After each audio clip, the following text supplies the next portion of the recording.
Pak, jadi kayanya ini gara-gara mualaf kah? Atau kaya dulu baru mualaf? Enggak, saya belum kaya waktu saya mualaf.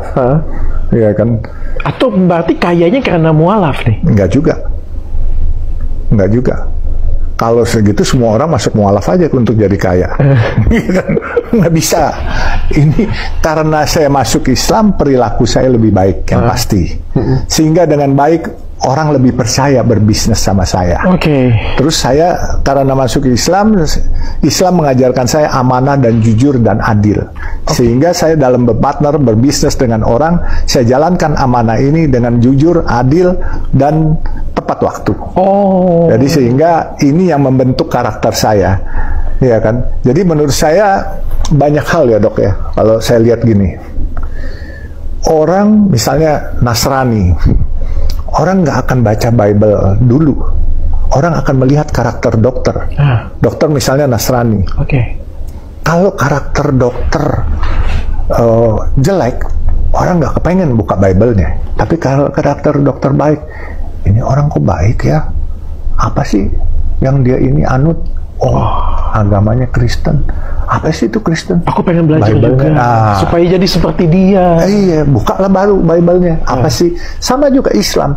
Kalau Islam tidak bisa welas asih, orang nggak akan mau melihat Al-Quran kita.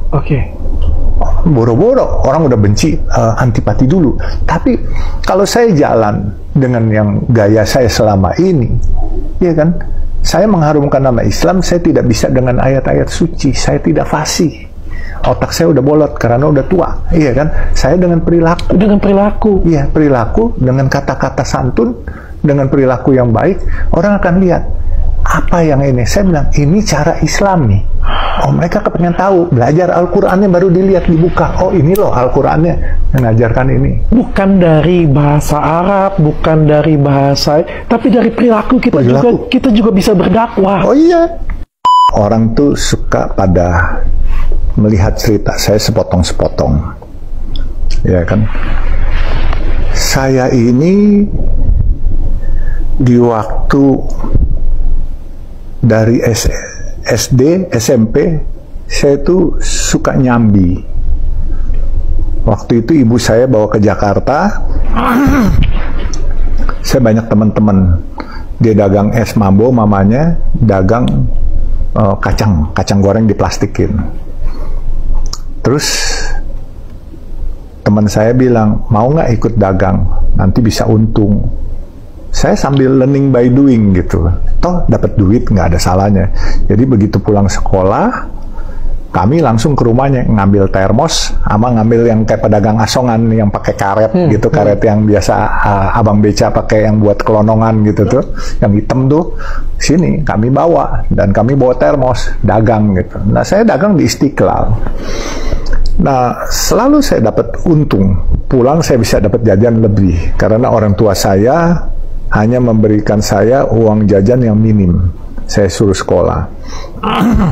Nah, sehingga disitulah saya mulai belajar, bagaimana sih cari duit itu, bagaimana dari dagang es mambo atau apa. Saya dulu waktu masih kafir, saya dulu nonton videonya Ustadz Nababan berdebat dengan para pemuka agama Nasrani atau Kristen ya. Saya nonton, saya suka sekali dengan gaya Ustadz Nababan, tegas gitu ya.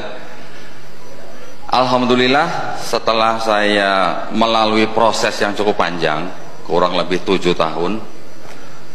Di dalam 7 tahun itu ternyata ini yang sering menjadi kesalahan orang-orang di luar Islam ya, untuk memeluk Islam ya. Yang orang di luar Islam lihat atau yang orang di luar Islam pandang terhadap Islam itu bukan Islamnya, tetapi Muslimnya, Ustaz. Banyak yang begitu ya. Juga, nah mohon maaf tadi saya mungkin belum memperkenalkan diri secara lengkap. Nama saya Don Ditan, saya dari keturunan Tionghoa. Orang-orang Tionghoa di Indonesia yang dulu hidup juga bersama-sama dengan bangsa Indonesia lainnya di bawah pemerintahan penjajah Belanda, mindset orang-orang Tionghoa itu dulu sudah disetting sedemikian rupa sehingga mereka melihat agamanya orang pribumi Indonesia itu sebagai agamanya orang miskin. Ini mohon maaf ya. Ini adalah pandangan orang-orang Tionghoa yang totok gitu. Mungkin sekarang sudah jauh berubah mungkin. Tetapi nenek saya masih ngomong begitu. Orang tua saya juga dulu masih ngomong begitu. Kenapa? Karena memang di lingkungan itu orang Tionghoa, orang keturunan Arab, orang keturunan India itu kan memang dikotak-kotakan sama pemerintah Belanda, ya kan? Menggunakan politik divide et impera.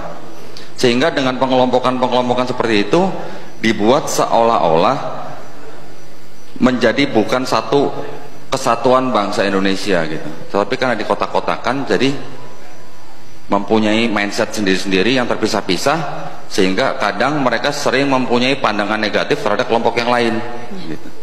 Itulah mengapa pada saat terjadi kerusuhan ya, huru-hara yang dulu kita ingat tahun 98, kelompok tertentu mengincar kelompok yang lain karena mereka mempunyai mindset terhadap kelompok itu sebagai yang bukan sesama anak bangsa begitu.